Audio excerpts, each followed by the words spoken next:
Kanchipuram Vakula silks నాణ్యత మా ప్రాధాన్యత. మదీనాగూడ, మియాపూర్, హైదరాబాద్ లో త్వరలో శుభారంభం.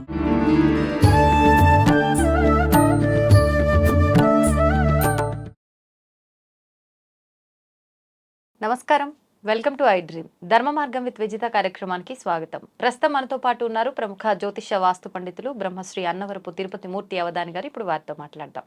నమస్కారం గురుగారు. ఓం శ్రీ మహాగణాధిపతయే నమః.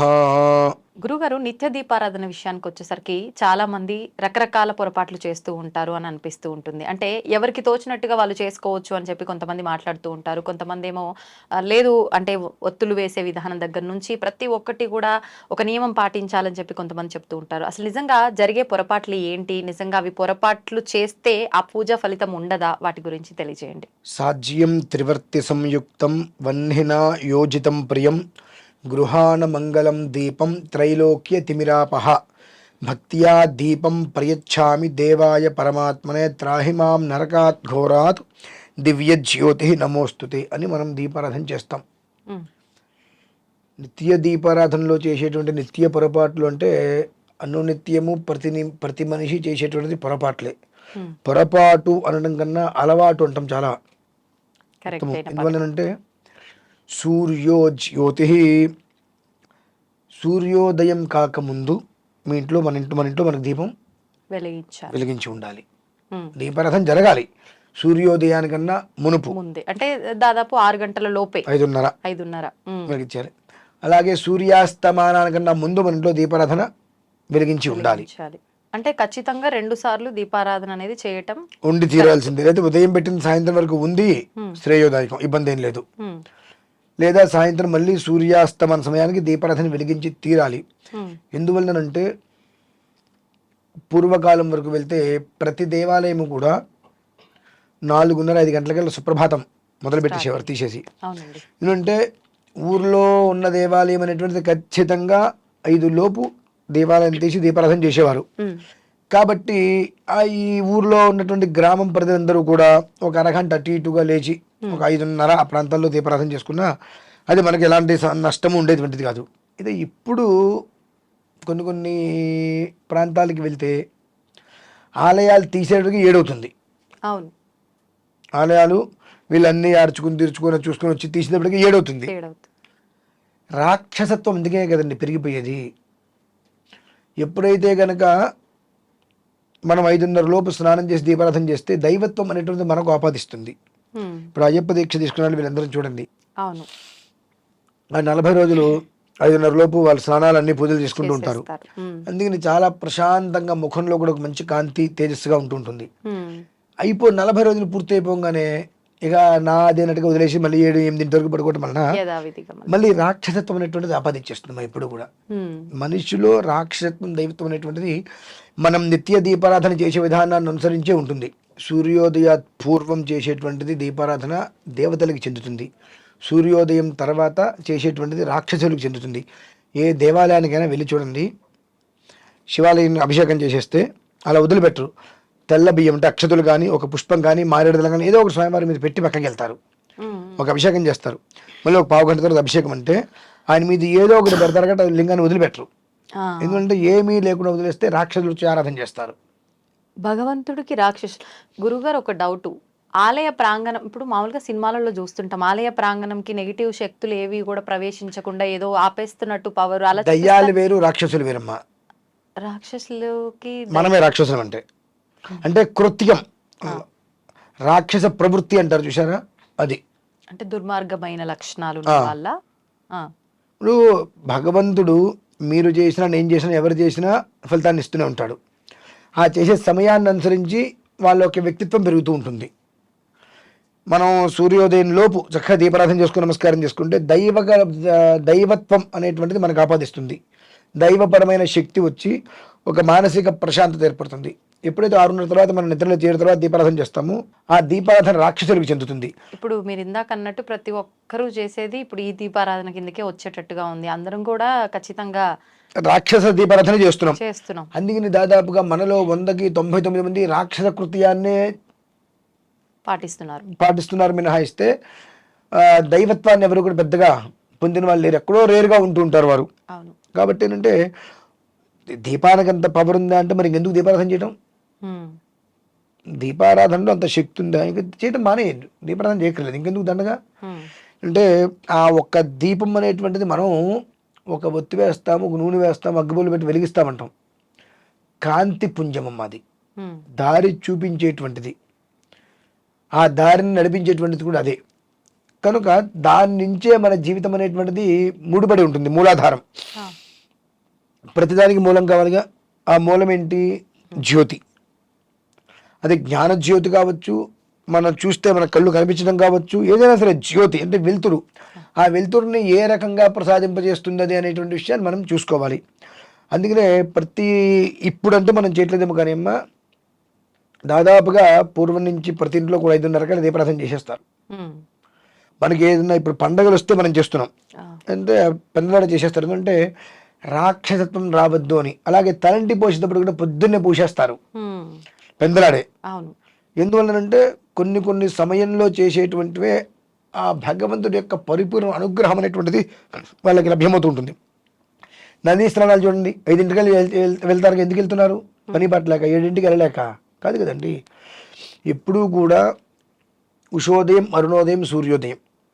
ఉషోదయం దేవతలు స్నానం చేస్తారు, అరుణోదయం ఋషులు స్నానం చేస్తారు, సూర్యోదయం సమయానికి మనం స్నానాలు చేసినప్పుడు ఆ ఒక్క ఉదకం మన మీద పడతాయి. అంటే ఇది బ్రహ్మ ముహూర్తం నుంచి సూర్యోదయం వరకు జరిగే విధానమా ఇదంతా కూడా? అంతే.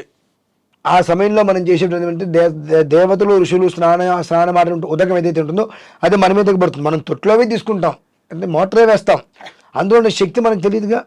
కానీ అది ఆ నీళ్ళు స్నానం చేయడం వలన మానసిక ప్రశాంతత. మీరు దీనికి అయ్యప్పని చూస్తే తెలిసిపోతుంది కదండి. 40 రోజులుగా అంగనే మళ్ళీ వాళ్ళు రాక్షత్వంలోకి వచ్చేసేస్తున్నారు వదిలేసుకొని. సో ఏంటంటే మనకు ప్రధానంగా ఆ మనిషి తత్వం ఏ రకంగా ఉంటుంది. కొంతమంది అంటారు అదేంటండి ఇంట్లో ఎప్పుడు ఆయన దేవుడి దగ్గర 10 గంటలు కూర్చుంటారు, 6 గంటలు కూర్చుంటారు, ఇల్లంతా దీపారాధన, ఎవరికి ఉపయోగం? రావణాసురుడు కూడా చేసే పని అదేగా. అవును, రావణాసురుడు కూడా షట్కాల శివార్చన ఎవరు చేయలేదు, ఆయన తప్ప. అంటే 6 కాలాల్లో శివార్చన రావణాసురుడు తప్ప ఎవరు చేయలేదు. కానీ ఆయన అసురుడే కదా, రాక్షసుడు. ఎంత చేసిన ఆయన రాక్షసుడు. ఆ ఒక తత్వం అయితే పోలేదు కదా. పుట్టింది బ్రాహ్మడిగా జన్మించినప్పటికీ కూడా ఆ రాక్షస చర్య అనేటువంటిది ఆయనలోకి ఆపాదించింది, అది పోలేదు. ఇంకా ఎందుకు పోతుంది అది? సో నువ్వు చేసే విధానం, ఎంత శివుని ఆరాధించు, ఆయన సంధ్యావందనం మాత్రం ఖచ్చితంగా సూర్యోదయానికి అయిపోతుంది, సముద్ర స్నానం చేసి వచ్చేస్తాడు. అనితర సాధ్యమైనటువంటి చేసేటువంటి అన్ని కూడా ఏం చేస్తున్నాడు ఆయన? సూర్యోదయం అనంతరం చేస్తుంటే సూర్యోదయం అయిపోయింది, ఆయన ఆరాధన చేసుకున్నాడు, బయటకు వచ్చేసాడు. అక్కడి నుంచి చేసే కొన్ని కృత్యాలు ఉంటాయి, అవన్నీ కూడా రాక్షస కృత్యాలు. ఎంత చేసినా 24 గంటలు దీపాలు పెట్టాడు, కానీ ఆయన మందిరంలో ఉన్న దీపం వేరు, సభామందిరంలో ఉండే దీపాలు వేరు కదా. కాబట్టి అంటే నా మనస్సులో నాకు శివభక్తి ఉండొచ్చు, కానీ నా ప్రవృత్తి మాత్రం రాక్షస ప్రవృత్తి. అలానే ఎంత చేసినప్పటికీ కూడా ఆ సమయంలో చేసేటువంటిది మనిషి జీవితానికి ఒక అద్భుతమైనటువంటి కాంతి పుంజంలా కాపాడుతుంది. అలానే ఆ మనిషిని అదే అగ్ని దహించి వేస్తుంది కూడా. దీపారాధన, ఒక్క దీపారాధనతో యావత్ భారతదేశం మొత్తం తగలబెట్టచ్చు, ప్రపంచం మొత్తం తగలబెట్టచ్చు. అదే దీపంతో ప్రపంచం మొత్తానికి వెలుతురనివ్వచ్చు. మన ఆలోచన, మన విధానం ఎలా ఉంది, మనం ఎలా చేస్తున్నాము, మనం ఎలా ఉపయోగిస్తున్నాము అనేది ఒకటే ముఖ్యం. దానికి మాత్రం ప్రతినిత్యము మనిషి ఉన్నంతలో ప్రశాంతంగా తన జీవితాన్ని తను సాగించాలనుకుంటే సూర్యోదయానికల్లా లోపు. అంటే మనం చేస్తున్న మొట్టమొదటి అతిపెద్ద పొరపాటు ఏంటి అని అంటే సూర్యోదయం ముందర దీపారాధన చేయకపోవడం. అంతే. ఒకవేళ చేసే విధానంలో కూడా మళ్ళీ ఇంకేమైనా పొరపాట్లు ఉన్నాయనంటే, ఇప్పుడు ముఖ్య కాలాతిక్రమణ దోష ప్రాయశ్చిత్తం, ముఖ్యమైన కాలాన్ని అతిక్రమించి దానికి ప్రాయశ్చిత్తం చేస్తామంటాం కన్నా ముఖ్యమైన కాలంలో ఏం చెప్పబడింది? సాధ్యం త్రివర్తి సంయుక్తం ఉందిగా. ఇక మనం 100 రకాలుగా పుస్తకాలు తీయక్కర్లేదు కదా, చేసుకో సరిపోతుంది. బ్రహ్మ విష్ణు మహేశ్వరులు ముగ్గురికి అయిపోయాయి. ఇందులో కొన్ని కామాక్షి దీపాలు, ఒక్క ఒత్తి వేసి ఇవన్నీ వస్తుంటాయి, కుంభవత్తులు వేసేవి అనునిత్యం అవి పనికిరావు. మరి ఎలాంటి అవి కొన్ని ఆరాధనలు చేస్తున్నప్పుడు ఆ కుంభవత్తి వేయటం కానివ్వండి, కామాక్షి వత్తి వేయటం కానివ్వండి, అంటే ఒక వత్తితోటి ఇవి కొన్ని విషయాలకి మాత్రమే అది ఉపయోగిస్తుంది. మినహాయిస్తే ఇంట్లో నిత్యం దీపారాధనలో మాత్రం సాధ్యం త్రివర్తి సంయుక్తం. ఉండి తీరవలసినదే. కొంతమంది చాలా పెద్ద దాంట్లో ఒక్కటే పెట్టి ఎప్పుడు అఖండంగా అలా ఉంచుతాము అని చెప్పి అంటుంటారు. అలా ఉంచొచ్చు అంటారా గురువుగారు? మనం చెప్పినా వాళ్ళు వినరు. హ్మ్. అది పనికిరాదు అంటే ఒప్పుకోరు. అఖండం అనేటువంటిది పెడతాం. హ్మ్. ఆ ఇంట్లో అన్నీ మానేస్తున్నారా? లేదు. మరి ఎందుకు పెడుతున్నారు? హ్మ్. దసరా నవరాత్రులు పెడతారు. అది ఇళ్లలో ఎప్పుడు పెట్టకూడదమ్మా. హ్మ్. ఒక ఆశ్రమం, ఒక పీఠం, ఒక ఆలయం అటువంటి వాటిల్లోనే హ్మ్. మనం అఖండాలు పెట్టాలి. ఇప్పుడు నా ఇల్లు ఉంది, నేను పెట్టుకోలేక. హ్మ్. కానీ నేను ఆఫీస్ ఒకనో పీఠం ఒకటి పెట్టుకుని అక్కడ ఎందుకు చేసుకుంటున్నాను? నా ఇంట్లో నెల తిరిగితే అమ్మాయికి ఇబ్బందికర వాతావరణం ఉంటుంది 3-4 రోజుల పాటు. హ్మ్. కాబట్టి నాకు ఇంట్లో అర్హత లేదు దాని అఖండాలు పెట్టుకోవడానికి. హ్మ్. కాబట్టి నేను ఇంట్లో పెట్టుకోవట్లేదు. నేను నవరాత్రులు వచ్చినా ఏది వచ్చినా ఏం చేసినా వేరే ఇంకో చోట పెట్టుకొని అక్కడ నేను ఎందుకు చేసుకుంటున్నాను? పిచ్చక్కే కాదు కదా. హ్మ్. కొన్ని కొన్ని మనం పాటించాలి. అలా పాటించకపోతే దాని ప్రభావం మొత్తం అంతా హ్మ్. ఏం లేదు. మీరు అఖండం పెట్టినప్పుడు ఎంత అయితే అక్కడ మసి పట్టిందో అంత మసి మీకు శుభ్రంగా సిద్ధంగా ఉంది మీకు పట్టడానికి. ఇంట్లో పెట్టుకుంటే మాత్రం హ్మ్. పెట్టకూడదు మా ఇంట్లో. పనికిరాదు. ఎందువల్లంటే సాంసారిక జీవితం ఇంట్లో నడుస్తుంది, అన్ని రకాల విధానాలు ఇంట్లో నడుస్తున్నాయి. కాబట్టి నీకు ఇంట్లో అఖండం పెట్టడానికి అర్హతలు ఏ కోశాన లేవు. నాకు ఇల్లున్నా నేను వేరే ఇల్లు తీసుకొని వేరే మఠంలాగా పెట్టుకొని పీఠంలాగా పెట్టుకొని ఎందుకు అక్కడ చేసుకుంటున్నాను? ఇది అర్హతలు లేదు కనుక. అర్హతలు లేని చోట నేనే చేస్తా అంటే నేను మీకేం చెప్తా? ఇంకా హ్మ్. నేను చదువుకున్నాను, నా ఇంట్లో నేను చేసుకుంటాను, నాకు తప్పు లేదంటే మీకెందుకు తప్పు ఉంటుంది? హ్మ్. నాకు తప్పైంది అది అందరికీ తప్పే వస్తుంది. నాకు లేని తప్పు మీకు ఎందుకు అవుతుంది? తప్పది. హ్మ్. కానీ ఇళ్లలో పెట్టకూడదు అఖండం. మనం చాలా మందిని చూస్తుంటాం, అవును. అఖండం పెట్టేసామని అంటారు. దేనికి పెట్టారు? విషయం తెలియదు. మేము పెట్టాలంతే పెట్టాం. అంటే ఇంట్లో ఎప్పుడు దీపం వెలుగుతూ ఉంటే శుభం అంటారు కాబట్టి అలా తప్పమ్మా. ఆ విధానాన్ని ఆచరిస్తున్నాము అనే వాళ్ళు ఉంటారు. ఇప్పుడు ఇంకొక మాట చెప్పి నేను ముగిస్తా. హ్మ్. ఇప్పుడు మనం దీపారాధన చేస్తాం, నూనె అంతా అందులోనే ఉంటుంది, హ్మ్. కొండెక్కేస్తుంది. సాయంత్రం మళ్ళీ రేపు అక్కడే దాన్నే వెలిగించేస్తాం మళ్ళీ మనం. ఆ! ఆ నూనె బారబోయడం దేనికిలే అంటే మన కక్కుర్తి ఆ కాస్తలో వస్తుంది. వెలిగించకూడదా అలా? అది ఎంగిలి. హ్మ్. నిన్నటిది కదండి అది. ఆ! అది నూనె మొత్తం అయిపోయింది, తాగేసేసింది, కొండెక్కేసింది. హ్మ్. ఆ ఒత్తి తీసి మళ్ళీ కడిగి కొత్తది వేయాల్సిందే. మీకు మాట చెప్పంటారా? హ్మ్. కంచంలో అన్నం పెట్టుకున్నారు, హ్మ్. ఇంత తిన ఆపేశారు, దాన్ని మళ్ళీ రాత్రి అదే అన్నం తింటారా? అదేంటండి? అంటే మనం తిని వదిలేసిన అన్నమే మళ్ళీ సాయంత్రం ఎప్పుడు తినడానికి మనకే పనికిరాంది అది ఎట్లా చేస్తామండి? ఎంగిలైపోయింది కదండి, శేషం. ఓకే. కాబట్టి ఒక్కసారి అది దీపారాధన వెలిగించిన తర్వాత అది కొండెక్కేసింది. వెంటనే అది మొత్తం తీసి మళ్ళీ వెయ్యాలి. 5 నిమిషాల్లో కొండెక్కినా సరే హ్మ్. ఆ నూనె తీసేయాలి, ఆ ఒత్తి తీసేయాలి, మళ్ళీ ప్రమిద కడిగి మనం దీపారాధన చేయాల్సిందేనమ్మా. ఒక్కొక్కసారి దీపారాధన చేస్తున్నప్పుడు వెలిగించగానే మళ్ళీ ఆరిపోవటం, మళ్ళీ వెలిగించడం చేస్తుంటాం. అలాంటప్పుడు అలా వెలిగించొచ్చా? అప్పుడు కూడా మార్చాల్సిందేనా? మీకు అది వెలిగింది, మీరు బొట్టు పెట్టారు, ఆ! ఆ తర్వాత కొండెక్కింది, వెంటనే. వెంటనే మార్చాల్సిందే. ఓహ్! అది ఎంగిలైపోతుందమ్మా, హ్మ్. పనికిరాదు. ఓకే. ఎందుకనంటే మీరు బాటిల్లో మంచినీళ్ళు తాగుతారు, హ్మ్. నోటికి ఖర్చుకొని తాగుతారు, పక్క వాళ్ళు తాగుతారా? తాగరు. ఏ నీళ్ళే కదా. మర్ హ్మ్. అంటే మనకి ఎంతో వాటికి అంతకన్నా ఎక్కువ. కాబట్టి కొంతమంది ఏం చేస్తారు, నూనె అయిపోతుంది, ఒత్తుంటుంది, అందులోనే నూనె పోసేసి మళ్ళీ వెలిగిస్తూ ఉంటారు. చాలా వరకు ఇవన్నీ ఇలానే కూడా చేస్తారు. పనికిరాదమ్మా. హ్మ్.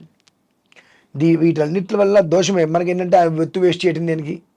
వాటిల్లో బయట ఎన్ని వేస్ట్ అవుతున్నా మనకు అదే సంబంధం లేవు, విపరీతంగా వృధా అవుతూ ఉంటాయి. అంటే ఏదో కావాలని చేయటం అని గాదు గానీ, మామూలుగా ఇలాంటి సహజంగా 90% ఇళ్లలో ఇది జరుగుతూ ఉంటదనే అనుకుంటా నేనైతే. అనుకోవద్దు, నిజమే అది.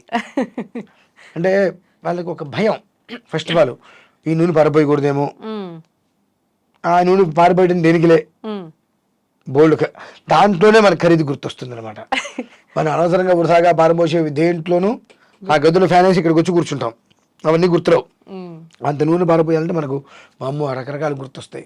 హ్మ్. ఆ ఒక్క దీపారాధన అనేటువంటి దాని మీద మనం చెప్పుకుంటే సుమారుగా 10,000 వీడియోలు చేయొచ్చండి. ఇప్పుడు గురువుగారు ఆ నూనె పారబోయాలన్నారు.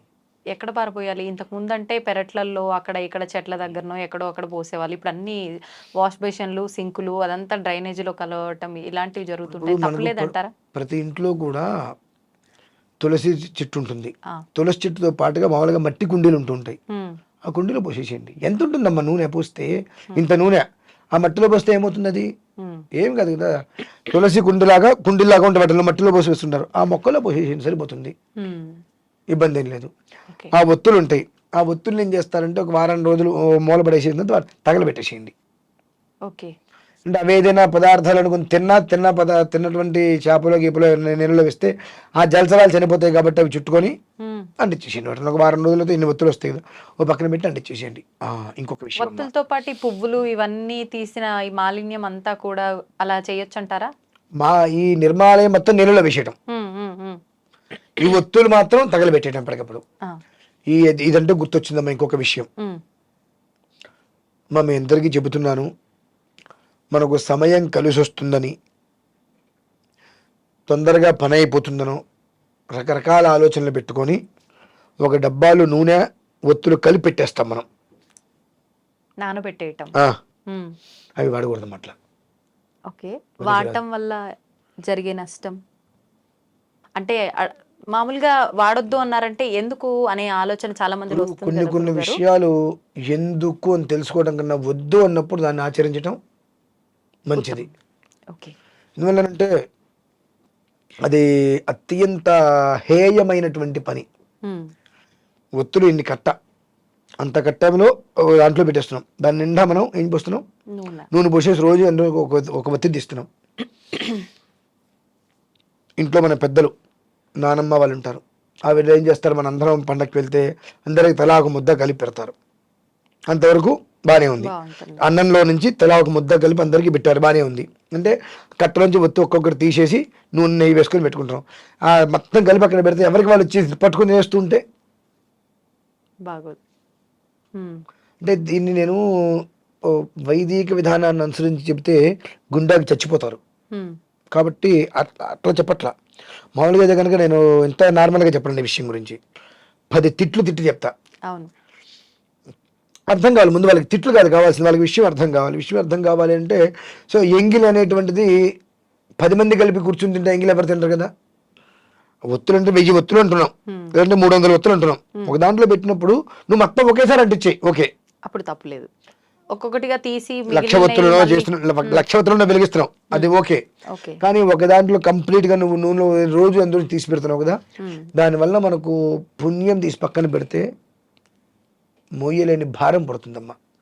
చాలా నేను చూస్తూ ఉంటా, గబిక్కిన వారిని ఇంటికి వెళ్ళినప్పుడు చూస్తే దీపారాధన చూడదు ఎక్కడ ఉందామంటే డబ్బా దీని అందులో ఉంటుంది, ఒత్తులు ఉంటాయి అనుకుంటా, మొత్తం అందులో నెయ్యి నూనె కలిపేసేసి ఉంటాయి. ఏంటంటే ఇలా తిట్టిపోయినంటే అందులో తీసి వేసేస్తామని అనుకుంటా. ఇల్లంతా ఒకసారి గలీజ్ వస్తాను, ఇంతటి దరిద్రాన్ని ఇంట్లో పెట్టి కూర్చుంటున్నారు, ఉన్నది సరిపోదు అన్నట్టుగా కొత్తగా ఇవన్నీ పెట్టుకుంటున్నారు. అడగకుండా చెప్పకూడదమ్మా, బయట మీరు పెట్టద్దని నేను చెప్పకూడదు అక్కడ. అంటే మీరు చూసిన తర్వాత వాళ్ళకి తెలియని విషయం చెప్పడంలో తప్పే ఉంది గురుగారు. ఇప్పుడు అడగకుండా చెప్పావనుకో, మీకు చెప్పిన పని ఏంటండి అని అనిపించుకోవాల్సిన కర్మ పడుతుంది నాకు మీకు. కానీ వాళ్ళు అడిగేలా నేనే చేస్తా, అడిగేలా చేసి అక్కడ ఆన్సర్ ఇచ్చి అట్లా పక్కకు వచ్చానమ్మా. చూసిన తర్వాత అంతా చూసి కాసేపు మాట్లాడుతూ ఇలా జరుగుతున్నాయి ఇవన్నీ జరుగుతున్నాయి, ఇందాక నేను అంటే అక్కడ చూసా కదమ్మా, మీరు అట్లా దరిద్రపులు ఎందుకు చేస్తున్నారు మీరు, అప్పటికప్పుడు దాన్ని తీసి అవతల పడేం చేస్తాను. ఇప్పుడు నేను చెప్పా కాబట్టి మీరు పడేయటం కాదు, స్వతహాగా మీకంటూ బుద్ధి ఉండాలి. అప్పుడు వాళ్ళకి అది అర్థమయ్యే రీతిలో చెప్తా, చెప్పకుండా అయితే బయటకు రానండి. కానీ అడగకుండా మాత్రం చెప్పను, అడిగినా చేసి మరీ చెప్పొస్తా. ఎందువల్లంటే కష్టం ఎవరికైనా ఒకటి కదమ్మా. ఎందువల్లనంటే కేవలం ఒకటి గమనించండి, ఇంట్లో ఎవరన్నా మనిషి చనిపోయినా ఆ దీపారాధన మాత్రం వెలుగుతూనే ఉంటుంది. ఇంట్లో దీపారాధన వెలుగుతూనే ఉంటుంది. మనం ఏదైనా ఊరిలో చూస్తే దేవుడి దగ్గర లైట్ వేసాను అంటూ ఉంటారు.